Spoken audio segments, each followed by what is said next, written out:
Are you ready to unlock your potential? Ready to leverage your life experience? Primed for reinvention? Welcome to Keys to Change with Shelly Henderson, your roadmap to a fulfilling second act in the world of real estate. Hi, welcome to my first episode of Keys to Change. My guest today is Ugo Arinzeh, an accomplished property consultant, real estate educator, and founder of the London-based Onyx property team. Ugo brings a wealth of expertise and a unique perspective, having lived and worked in Nigeria, the United States, and the UK. Her passion for empowering women, mentoring future leaders, and delivering exceptional client service has made her a trailblazer in the real estate industry and beyond. Welcome, Ugo, to the show. I am so excited to be here. Thanks for having me, Shelly. All the way from London. Wow. And I was just talking to Joe, my producer, before you came on, and asked him if he had been to London, and he hasn't either. I've never been to London. And now I have even more of an excuse to come and meet you. Please do come and we will show you a great time. It's a great city. Thank you. I look forward to that. So let's talk about your journey, how you ended up in London. Can you tell us about that first? Sure. I grew up in New Jersey, so I'm a Jersey girl. I did get an undergrad degree at Rutgers and an MBA in finance at NYU. And then we were just talking about with my MBA degree, I pursued investment banking and got recruited down to Charlotte, North Carolina. So I was with Bank of America Merrill Lynch my entire banking career and loved it. It was in the real estate investment banking group. So got to underwrite large loans to large owners of real estate, REITs, opportunity funds, hotel companies, golf course companies, you name it. And I got to travel across the country, loved it. Stayed with the bank for over 10 years, eventually moved to Washington, D.C. And after about 12 years, got really along the way, I started buying property for myself. So really enjoyed it. Did some flips, started taking some interior design classes, really enjoyed that. And after about 10 years with the bank, 12 years, I was kind of ready to do something different and got a very unique opportunity. Got connected with an architectural firm based in London. And the role was for a CFO, finance director, to come help them with their finances here in London. And that's what got me to London. Hit the ground loving London. And one of the things I've really noticed was there's some big differences between how real estate is done in the US and versus the UK. And after working with him for a couple of years, I saw a gap in the market and a real opportunity to work with buyers and people relocating to London, and decided to launch my own real estate practice as a real estate agent, working with international clients, buying property in London. So that's kind of how I journeyed and twists and turns got to London. That is just incredible, because I have so much more respect for you, even because I've lived in Charlotte since I was in elementary school, and I'm just now, in this season of life, trying to be more adventuresome.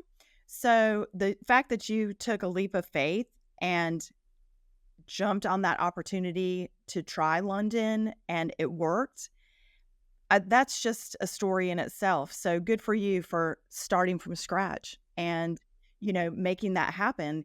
And I'm very curious to know, what was your passion?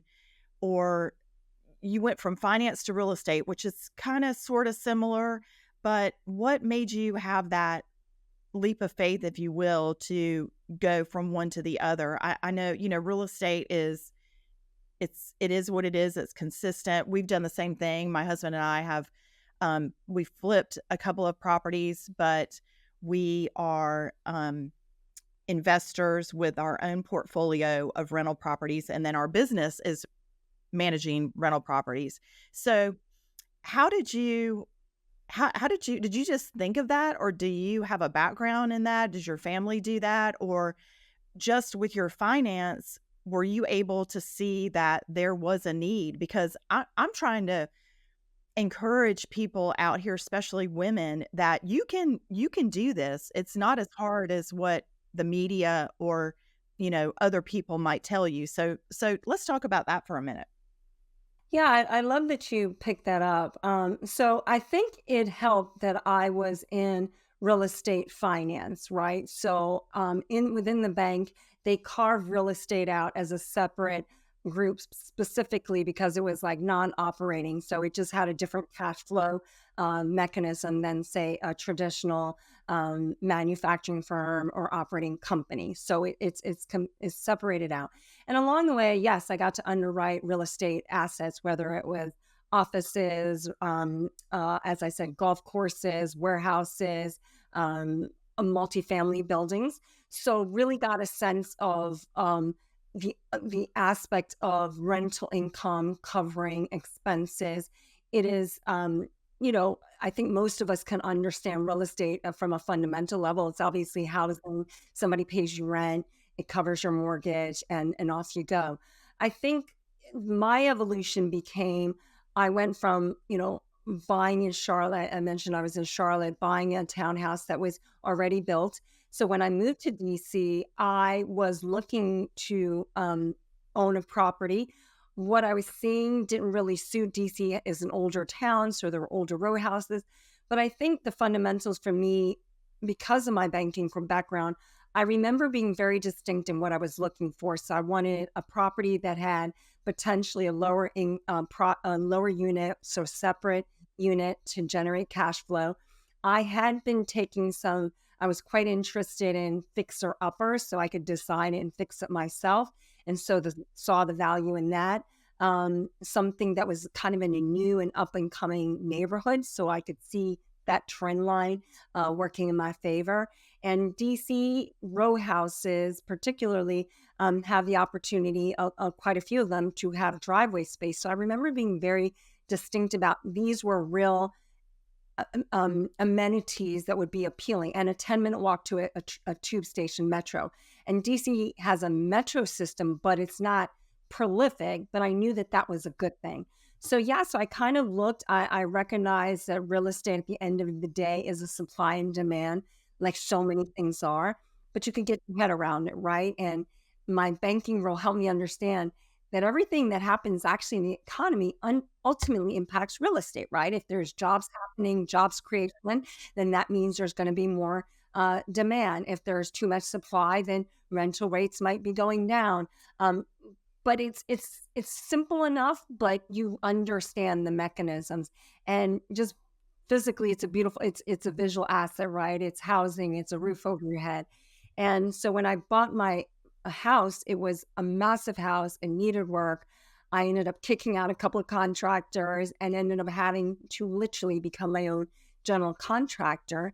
And I love that. I really love that experience. It was stressful, but I had a friend who was super supportive. I ended up, picking tile myself, learning how to lay tile and paint and sew curtains. And just all of that at the end of the day created a home that I was super excited about, loved it, created that separate basement unit. It became a cash flowing asset and generating passive income. So I had seen the technical aspects of real estate from a large corporate side, but now I from a one-off practical and saw tremendous value in it.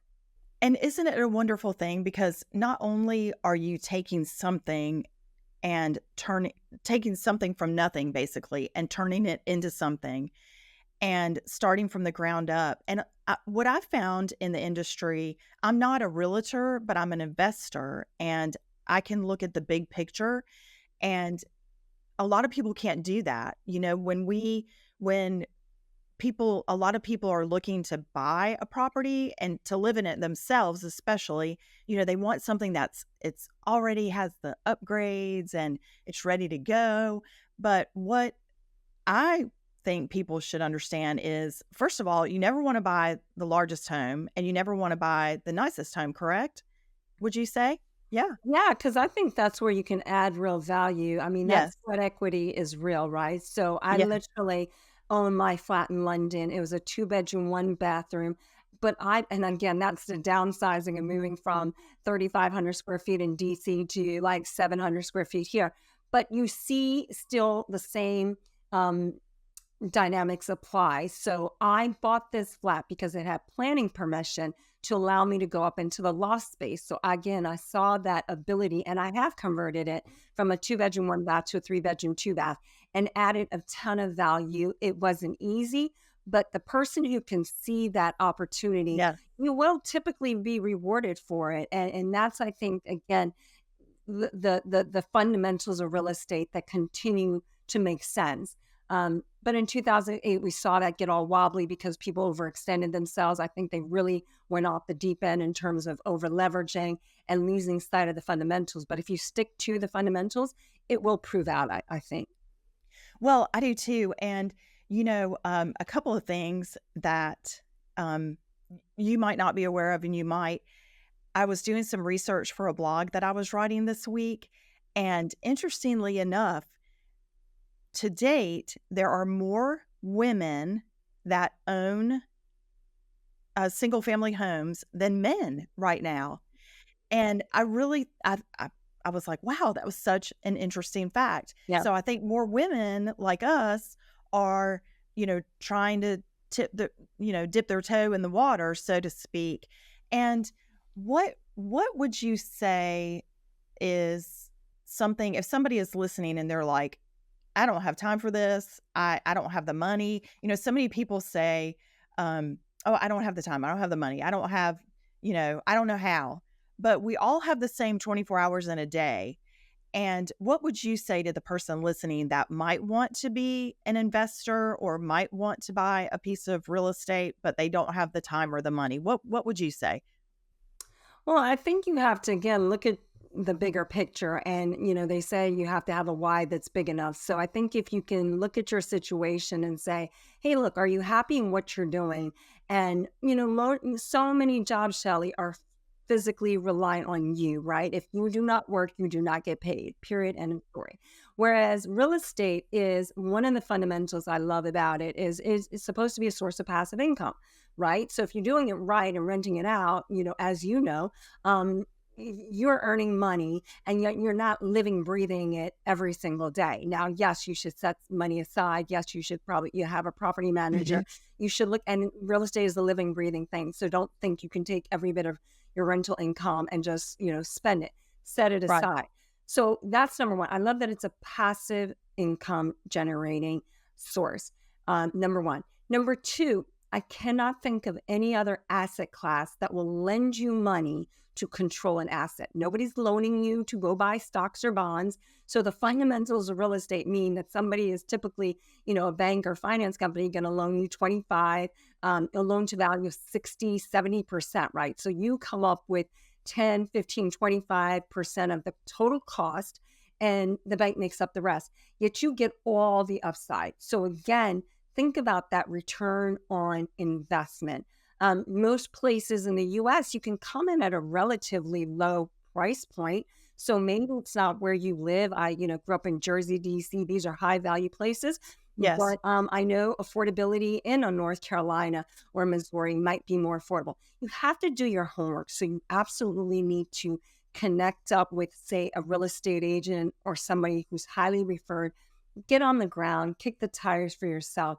But there are places where you can buy homes at 50,000 or less.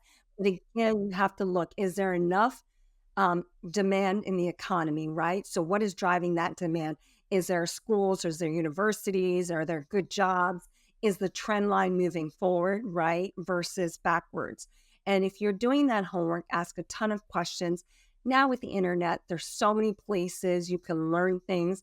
Invest in it. Don't jump in because your best friend did it or your friend's mother, but do your homework. And I really believe there's opportunities to come in at different price points and see what that asset can do for you in terms of building your net worth, not just income, but your net worth, which is what we all should be thinking about. Absolutely. And think long term, which leads me to ask you, I'm very interested in your buyer agency academy. And what a wonderful thing. Maybe I should start that here in Charlotte. So tell us all about that, because that Yeah, sounds golden. thank you. No, and I think you touched on a couple things. When I got to London, again, maybe with my background, I noticed a gap in the market. So being American, and having bought and sold property in the States, I was used to working with buying agents. And, agents in America are typically licensed, and you have an agent representing the buyer and one representing the seller. That is not the norm here in the UK. In the UK, you're literally left on your own as a buyer or somebody relocating to navigate the portals, these online portals. So let's say you're looking in Notting Hill for £1 million, you search, a ton of properties come up. You have to approach each one of those sales agents to get you in to see the property. And then ultimately, you're trying to negotiate and ask questions from an agent that works for the seller.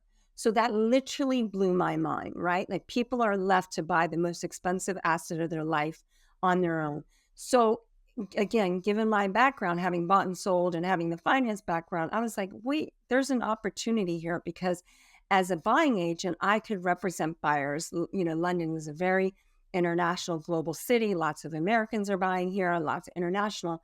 So what if I could offer my services as a buying agent to look after buyers and help them navigate, educate them, figure out the city. I absolutely love living here. I say I'm a streetwalker in the nicest way possible, and help our clients find the right property. So with that, and 10 years on now, I've been doing this for 10 years through our consultancy Onyx property team. I really fundamentally believe, and have been validated, that people will pay for that service. Okay. My buyers hire me, they retain me, they pay an upfront fee, they sign an agreement. So you're really working with committed buyers or, renters relocating who believe in the value you offer. And our testimonials validate that people say, I couldn't have done this on our own. We could have never figured this out. We couldn't, figured out which neighborhood. You helped us see something we didn't see. So Shelly, I think it starts with recognizing the value that you bring, as in everything, right? Your value proposition. And so I think I was uniquely qualified as an American living here to identify it, but then also saw that people would pay, not just the wealthy, so high net worth clients. We work with a lot of high net worth clients, but we work with entry level people. I mean, the most gratifying work I have done has been with first time buyers who then say, you help us answer our questions and talk us off the ledge and help us understand the dynamics.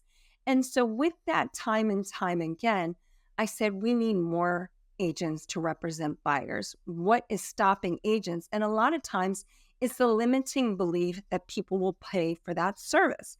And so over the course of my experience, I said, look, I see an opportunity to help other agents develop the skills they need to go out there to serve buyers at the highest level. And that's really what drove me. And it's one of those things where, honestly, I look back and said, you hear these stories about somebody created something, and it's nothing revolutionary, but it's kind of like, how would you feel if someone else does it and you had the idea and you didn't do it? And that Right, actually was right. what pushed me, was like, if I wake up and it doesn't work out, but I tried, great. But if someone else comes out with this and I'm sitting on my hands year in saying, oh, somebody should teach other agents how to be buying agents, and I never did it, I didn't want to sit with that feeling. And so it was, that was a lot of what drove me. Well, and interesting, because I have been reflecting a lot lately. I'm not sure why, but just one of those seasons, and I am constantly amazed that, and maybe is what sets us apart as leaders in our industry and perhaps in our community as well. So for me, I I have the can-do attitude, because I have had to do that. I've had to do different jobs within my company when the chips were down or we were shorthanded. I've had to do the hard work in real estate to make it happen. And for me, it's worked out at mostly. And um, I wonder, like, why don't other people do it? And why don't other people become leaders in something that they are good at? So talk to me just briefly about what pushed you? What was the driving force behind your decision to go forward with the academy? And think about that regret in the back of your mind. If it, if you didn't do it and somebody else did it, how would you feel? So what was the driving force for you? Yeah, I think it's I think, so many people, comfort is the enemy of greatness, right? So we get a little too comfortable. I remember making the move, leaving the bank, right? And I was making, a nice six-figure salary. Everything was good. Life in DC was good. But then this opportunity came up. I knew I wanted to do something different. I thought I'd leave the bank and maybe do my own development deals, okay, in DC. I wasn't really looking to leave DC. But then the chips lined up. And what I knew was that this opportunity would get me out the door, right? Oh, by the way, it's London, but it would get me out the door from the bank and into a different space and working for this architectural firm, doing really interesting things. And oh, by the way, it's in London. And so I took that just like, here's an opportunity to try something different. And I remember telling myself, and I literally had to talk to myself. So maybe we need to talk to ourselves more. Um, Yes. See, and and I have that reflection. yeah, Yeah. that reflection. Like as a banker, I think you're trained to see risk in everything, right? Like, oh, all the reasons why something will fail. And you can get a little too comfortable and safe in that. But I do remember saying to myself, if you do this, you will be proud of yourself. And I really, again, maybe that comes back 10 years later when I launched, the Academy and Onyx. It was just do it, be proud of yourself. I could pick up my life in DC if I didn't like it. So I think sometimes, and I've heard it said, we catastrophize the worst case scenario while not giving ourselves enough credit that no matter what, we'll be okay. Right. So what if you do that? What is that worst case scenario? Like, okay, I pick up my life in DC. I got a house. I got friends. I got a sofa to sleep on. My dad was like, you come back any minute, no matter what, no questions asked. So maybe we just need to give ourselves some grace to fail, but also recognizing that whatever so-called failure in air quotes is, you'll be okay. So why not try for something different? And I think that is part of the spirit I applied when it came to going out on my own. I literally started Onyx 2 years in, didn't know very many people in London, saw an opportunity, and again said to myself, what's the worst that can happen? I've got skills that are pretty transferable, having been a banker and a CFO now, that, okay, I can get another job, but here's a wonderful way to serve, do work that I love, that is fun. And maybe we need to apply the fun again. What's worth getting up for? And I tell you, that has been constantly the journey for me. I think I have a great morning routine. You got to put good things in your spirit. I start with prayer, meditation, a good inspirational quote, listening to great podcasts of inspiration and journeys, and recognizing that line is not a straight line. I think we're too often caught up. I'm born in Nigeria of immigrant parents. I'm an immigrant myself. We're just taught, go get a great education, great job, and just keep climbing as if it's so linear, right? As an entrepreneur, you learn rejection and failure and getting up, but you also can learn, boy, what if I put good things in my spirit? What if I'm surrounding myself with positive things that help me learn, oh, this is failing forward, or what did I learn from that experience, or what can I gain from it? And if you're showing up every day, I constantly say, I'm blessed to do work I love. Truly, every day, I'm blessed to do work I love. And that's what it comes up to. And so really, what are you excited about? Get up and do it and figure it out. Yeah. Exactly, exactly. And in any season in life or whatever you're going through, and I wrote a book a few years ago, and I titled it Starting from Scratch, because I felt like women in particular, any age, you can start from scratch and you can try something different, and you don't have to let your circumstances define you, whatever those circumstances are. I have an 85-year-old mother that when she was 80 during COVID, she went back to school I bet. and she got her associate's degree in college. Like, and my Talk about goodness, having inspiration. Yeah. yeah, talk about like starting from scratch and having the desire to, I'm going to go do it. That's just one example.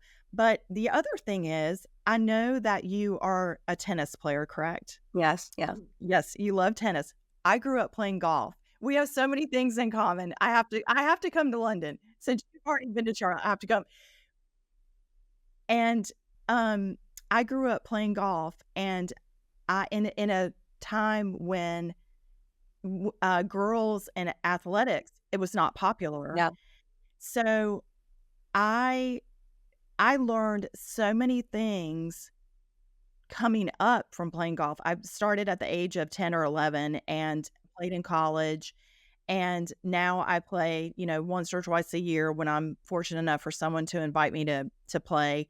Um, and I think being an athlete, don't you think, especially as a female, but men too, but we're talking you and I today, those qualities and characteristics carry you through your life because you have perseverance, you have dedication, you have, the drive to, Competition. Yeah. Yeah. yeah, yeah, exactly. So I feel like that is something that can set, girls apart is go out there and make something your own and learn from it and have a skill that takes you further down in your path. For you, I don't know how long have you been playing tennis? Did you just start or No, it was, yeah, and actually, track was really my first sport. So I started running track at the age of 10, and then picked up tennis in high school. But yeah, no, I think you're right. And, all of us, leadership, but girls, I think, do need, and no matter what, pick a sport, go out and do it as a young person, because the things you are taught. But also, I've heard you say your mother and her, 80 going for her associate's degree. That yeah, didn't wake up doing that. Like, she's got a personality streak, I'm yeah, sure, that demonstrated, you know, going out and doing things. And my mother was absolutely the same. She, started with nothing. And then her pushed my father, hustled. My father was the educated one. She wasn't. And they opened this first, Black owned pharmacy in Somerset County, New Jersey. So that was her.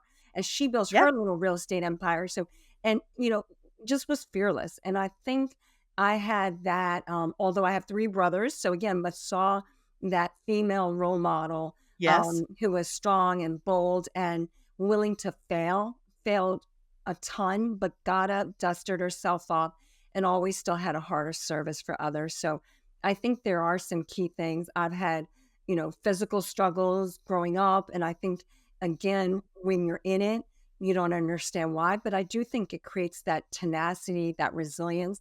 And really, of all the characteristics I've heard, I think that resilience is everything, because if you don't give up, there's no end, right? And that's what it has taught me in times of struggle. And, just you got to pick yourself up and keep going.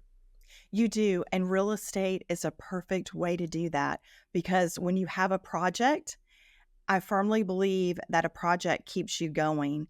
And where there's a will, there's a way. And I'm so passionate about real estate, and I know you are too. I think it's the way to build your wealth. I think it's the way Well, I to like leave that a no matter legacy. where people have made their money globally, right? And again, we work with a lot of high net worth clients. No matter where people have made their money, I cannot tell you one person who doesn't have real estate as part of their network. And so if you don't think that they're not doing that just for fun, they're doing it because Right. it makes sense. So I think you have to figure out a way to put some real estate. And then, yeah, spending habits, saving habits, it can be done. Absolutely can be done. Well, it can because you think about what we spend and I'm and as a business owner, I'm very cautious about that. My husband would probably disagree, but he's not here, so and, I know, and so, you think about these things, like, do you want, um, you know, instead of buying the designer handbag, that could be $2,000 or $3,000 that you could put towards, something else. And so it goes back to the choices that we make.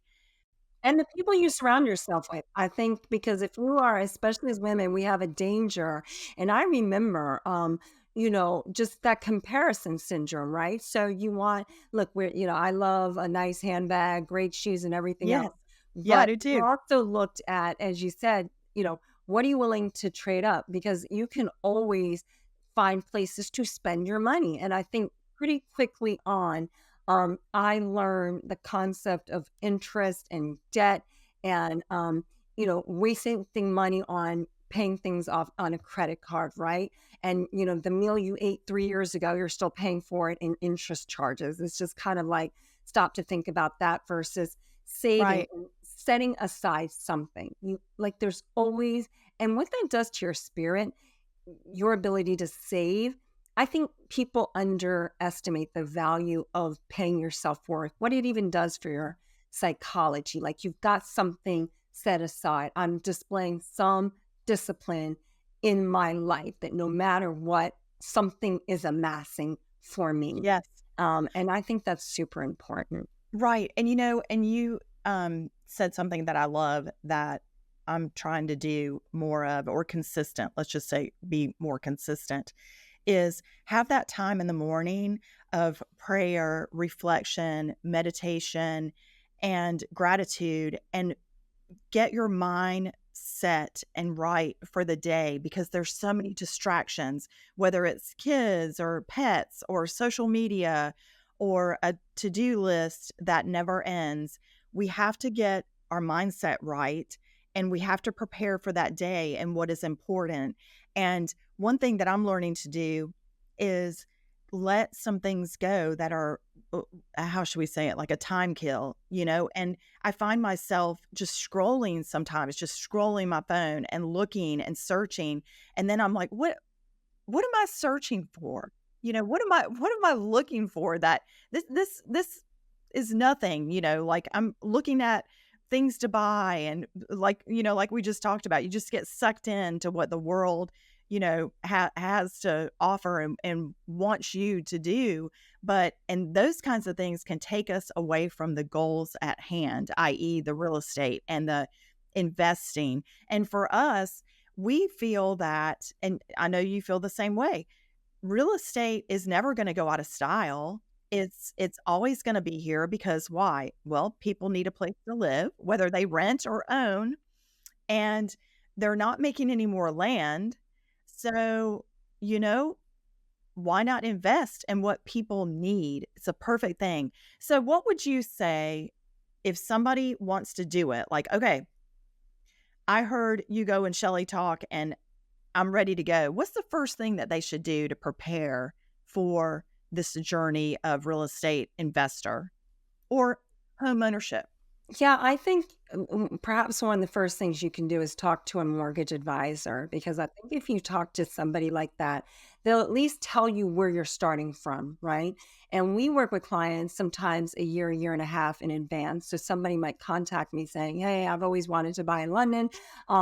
What is it going to take?" And the first thing I say is, "Let me introduce you to a mortgage advisor," because at least you're starting from someplace. And if you know where you want to get to, you also have to know where you're starting from, right? So even if they give you the worst, information or assessment that says you have no savings, you're not making enough, blah, blah, blah. Okay, fine. That is your starting place. Now, what can it take to change that? And we talked a bit about the saving. So again, this is not rocket science. And they say, it's simple but not easy. Okay. So now somebody's told you you're going to need a minimum of $50,000 to make your first investment. Fine. How long is it going to take you? And what does it take? And then you chunk it down. So 50,000 might feel overwhelming. You're never going to get there. But how much could you save in 1 year? Okay. How much you could save in a given month? Okay. Start there. How often are you getting paid? Start there. So I think that's where, again, it comes down to, by even just creating that savings plan, you are going to feel good that you know the direction in which you are going and you're taking the steps to get there. Then again, I mentioned on YouTube, how much time do we actually invest in educating ourselves on things before we go and do it? If you, again, start listening to, watching YouTube, you're going to find people in that universe who are going to give you information. You're going to learn stuff. You're going to ask, they're going to be Facebook groups. There's so many communities in which you get inspired, and you're surrounding yourself with the right people. A lot of times people might do deals together, right? Maybe your very first one might be an investment in someone else's deal, and then you get your equity back, and then you can take it. And that is now, the basis to do the next deal. Again, do your due diligence, but I challenge myself in that, when people give up on stuff, they need to really ask themselves, have you really done everything you could have done? If you do, you should actually feel pretty good, because then it's like, Right. it wasn't meant to be. I Yeah, really end on I heart. tried. I've done everything. I have tried. You can sleep well at night. But so often, if we're really being honest, we haven't done everything. We just did the stuff we wanted to do. We didn't do the other stuff. So I work with a coach who's like, you need to be calling every single day. Blah, blah. Do I always do that? No, I don't. So until I get to that point where I can say, hand on heart, I have done everything for a reasonable amount of time, and it still didn't work. Now let's change and do something different. I think I find for myself, and I think many of us, fall into this, we chase too many shiny objects. We want the easy solution, yet the thing to do is in front of us. We kind of already know. We just don't want to do it, or we want to find a version that somebody says, oh, I did it the easy way, blah, blah, blah. And believe you me, people will tell you on the internet all day long, the overnight classes. Dig deeper, do your education, track people, get the real story, get mentoring, get coaching, put yourself in WhatsApp groups where people are giving the real deal. Sorry, not WhatsApp group, Facebook groups. Invest in yourself, truly. And I think if you start there, you will find, one of my quotes is like, take the next small step. Just do that. And then the next one we'll figure out, and the next one. And don't get overwhelmed with the big number. Chunk it down, bring it back to what's the next thing I can do next week? Okay, maybe it's just to put myself in a Facebook group. Oh, maybe it's to, read 3 blogs about real estate investing a month or something like that. Those things are going to start leading you into other places where the next natural step, I think, will reveal itself. Well, I agree. And I think that you said earlier about who you mentioned, who are we hanging around? Who are our friends? Who are the people that are influencing us? And you're right. Hang around people that are, maybe some of them are smarter than you, and that's okay. Maybe they have more than, what you have. Learn from them. Learn They from say them. And success leaves clues, and so you want to be learning from people who've done it, the version of what you want, and then they'll tell you what it yes. is. Right, exactly. And, go from there and start small, because I think so many times we get that overwhelming feeling of, I can't do it. I don't want to do it. I don't have time, because we just don't know where to start. But you have to start somewhere, and you hit the nail on the head. Start small and then build yourself up from there, because real estate is not going away, and take your time. It's always a good time to buy a house. I don't care what people say. Buy the house. You can date the rate and figure it out later, but just do it. Just do it. Absolutely. I'm totally with that. And you're going to fail, you're going to learn, you're going to make mistakes. And that's okay too. I think that is, again, we need to get more comfortable with being uncomfortable, and that everything isn't going to go exactly the right way. But also, what's the mindset you're showing up with? I think so often the stories we tell ourselves are ones of negativity. And they say, was it Henry Ford or something? Whether you think you can or you think you can, either way, you're right, right? So it's the stories you tell yourself. If you're looking for reasons why you can do this, they will show up. If you're looking for all the reasons why you can't do it, they will show up as well. Yes. Yes. Well, and what kind of trends are, I'm just so intrigued about London, and what are you seeing that's different in the UK than it is in the United States? Are you seeing anything, or are you seeing similarities, Well, I think or we've got more opportunities in the US. I think that it's harder here just because, for example, in America, you have 30-year fixed mortgages. We don't. We might have 2, 3, 5-year fixed mortgages. So we are much more exposed to interest rate variability, which will definitely impact, right, your return on investment. So all my properties in America, 30-year fixed, my tenants pay my mortgage. I don't have to think a lot about it. So again, I think that's a big difference. The other big difference, we have, a concept of stamp duty, which is a tax on purchase. So imagine your agreed purchase price is 500,000, and then you have to pay an additional 3% on top of that that you can't mortgage. So our finances make things more challenging.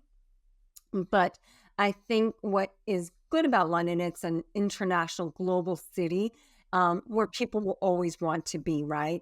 Talk about, a New York, a London, a Singapore, Hong Kong. It's very difficult to build new product, right? So you right? have a supply demand fundamentals that are typically in your favor, right? Because you can't just go out and build because there's not acres and acres of undeveloped land. So I think that makes things good. But we definitely have our challenges. We used to have a very strong appreciation, like the market was doubling every 10 years. That has corrected due to Brexit and COVID and cost of living and Ukraine and all these things. So you have to be prepared to play the long game. I think if you're looking for a flip situation, this is not the market for it. Um, but it is fundamentally, a great global city to invest in. It's a great gateway to other European cities. So I was talking to a potential client out of LA yesterday, and they like to come to London because they know it's a jumping off point to get into the rest of Europe. So look at your fundamentals, but and be ready to adapt. I think you have to see. But I do think what I'm offering through the Buyer Agency Academy is recognizing there's an opportunity for agents to expand their business to serve buyers and to really educate buyers and support buyers in a way that typically they're not being supported right now.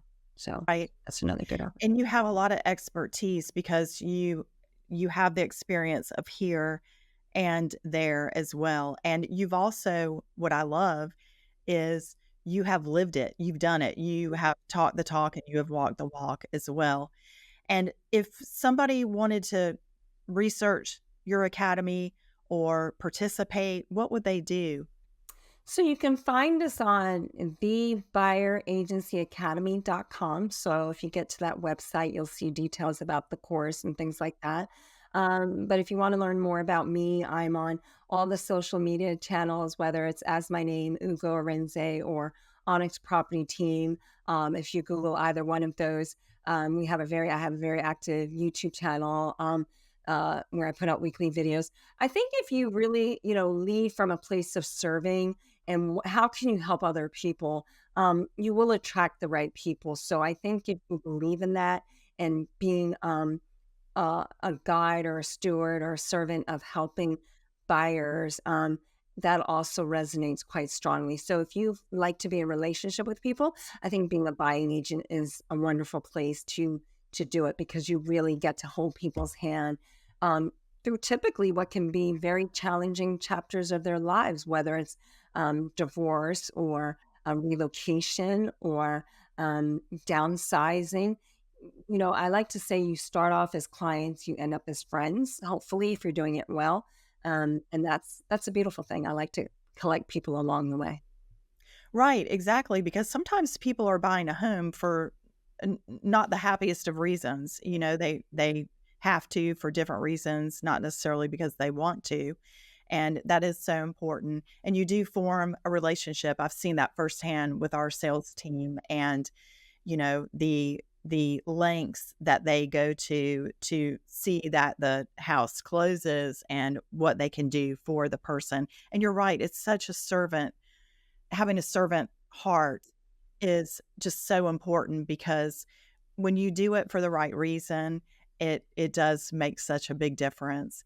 And I have loved our time today. You are just amazing, and we have so many different things that we can talk about. So I'm definitely going to have you back on. I would love that. And Awesome. before we go, I have to ask you, what are your top 3 things that you love about London that would make me want to come? Um, I think absolutely if you love, history, come for that. If you love, I tell me the oldest building you might know in the US. I don't know. Your eyes like, oh, it was built in the 1800s. Well, we'll have buildings built in the 1600s or the 1400s. So with such detail. So I think that's what's really spectacular about London. I think it's a great walking city as well. Truly. We've got the Thames, which is the river, and there's so much to discover. I think it's got fantastic energy. Okay. So if you want to come and explore, have great food, have great things to do, it is endless. One of the little bookmarks I have is a famous quote that says, when a man tires of London, he's tired of life. And I think that London, it really epitomizes that spirit, that there's endless things to discover and do. So please, Shelly, commit to coming and I will show you a great time, really. I would love to. And my husband, we have a joke that he loves to read the monuments. So I think he would very Well, much lose his mind. appreciate. Yes, yes, yes. He will absolutely lose his mind. My friend teases me, you've never met a church you didn't like. And I love churches and old buildings and Yes, like always look up and see what the ceiling is doing. So yes. Oh, okay. I'm coming. It's an easy flight from Charlotte, and I'm gonna have that adventuresome spirit and make my plan, and then work my plan. Thank you so much. Thank you. I it's appreciate it. been such a pleasure and I really appreciate your energy and what you're doing to help so many of us get to tell our stories. So really appreciate the podcast and what you're doing as well, Shelly. Thank you. Thank you. Let's stay in touch. Bye. This has been Keys to Change with Shelly Henderson. Remember, it's never too late to unlock your real estate potential. To discover more inspiring stories and invaluable resources, visit us at shellylhenderson.com. Your journey to a thriving real estate investment starts here.